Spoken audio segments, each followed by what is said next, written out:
লোকসভা নির্বাচনে 6 মাসের মাথায় মহারাষ্ট্রে উলটপুরাণ। বুথ ফেরত সমীক্ষায় আভাস দেওয়া হয়েছিল মহাযুতি জোটের প্রত্যাবর্তনের। শনিবার ভোট গণনা গড়াতেই তা আরও স্পষ্ট হয়ে উঠল। মহারাষ্ট্রে মূল লড়াই বিজেপি শিবসেনা এনসিপির জোট মহাযুতি এবং কংগ্রেস শিবসেনা এনসিপির মহাবিকাশ আঘাড়ির মধ্যে। এই রাজ্যে মোট আসনের সংখ্যা 288। ইতিমধ্যেই 145-এর ম্যাজিক ফিগার পার করেছে মহাযুতি জোট। একনাথ শিন্ডে বলেন, এটা ল্যান্ডস্লাইড ভিক্টরি, এমনটাই প্রত্যাশা করেছিলাম। आज मैं महाराष्ट्र के तमाम मतदाताओं को बहुत बहुत धन्यवाद देता हूँ, उनका अभिनंदन करता हूँ, क्योंकि ये विक्ट्री जो है ये लैंडस्लाइड विक्ट्री है।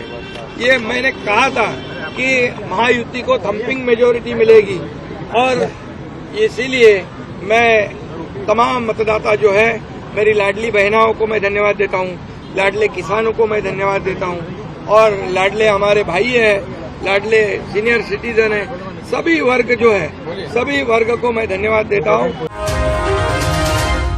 ঝাড়খণ্ডের মসনদে ফের ফিরতে চলেছেন হেমন্ত সোরেনি। ক্ষমতাসীন জেএমএম এর নেতৃত্বাধীন মহাগঠবন্ধন সেখানে 51টি আসনে এগিয়ে রয়েছে। জেএমএম একাই এগিয়ে 28টি আসনে। 81 সদস্যের ঝাড়খণ্ড বিধানসভায় সংখ্যাগরিষ্ঠতার জন্য প্রয়োজন 41টি আসন। এখানে মূল লড়াই বিজেপি নেতৃত্বাধীন এনডিএর সঙ্গে ক্ষমতাসীন জেএমএম, কংগ্রেস, আরজেডি, সিপিআইএমএল এর মহাগঠবন্ধনের।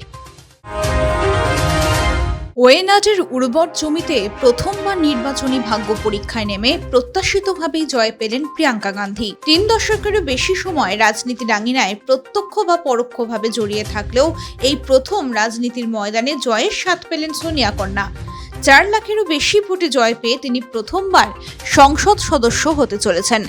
গান্ধী পরিবারের তৃতীয় সদস্য হিসেবে প্রিয়াঙ্কা 14 লোকসভায় মনোনীত হলেন। প্ল্যাটফর্মে সাবলীলভাবে চলতে এবার হাওড়া স্টেশনের মোজাইক ফ্লোর বদলে ফেলার সিদ্ধান্ত নিল রেল। পায়ের সঙ্গে প্ল্যাটফর্মের মেঝের ঘর্ষণজনিত বাধা দূর করতে রেলের এই প্রয়াস। যাত্রীদের চলাচলের সুবিধার্থে মোজাইক ফ্লোর বাদ দিয়ে এবার প্ল্যাটফর্মগুলিতে লাগানো হবে রাফ গ্রানাইট, এমনই খবর রেল সূত্রে। বর্ডার গাভাস্কার ট্রফির প্রথম ম্যাচের প্রথম ইনিংসে 150 রানে অল আউট। তারপরও পার্থ টেস্টে চালকের আসনে ভারত। বরং দ্বিতীয় দিনের শেষেই যেন বলা যায় জয়ের গন্ধ আসছে। অধিনায়ক বুমরা বোলিংয়ের নেতৃত্বে যেমন নজর কেড়েছেন, দ্বিতীয় ইনিংসে ঘুরে দাঁড়ানোর ইঙ্গিত ব্যাটিং বিভাগেরও। দীর্ঘ 12 দিনের বিরতির পর ফিরতে চলেছে আইএসএল।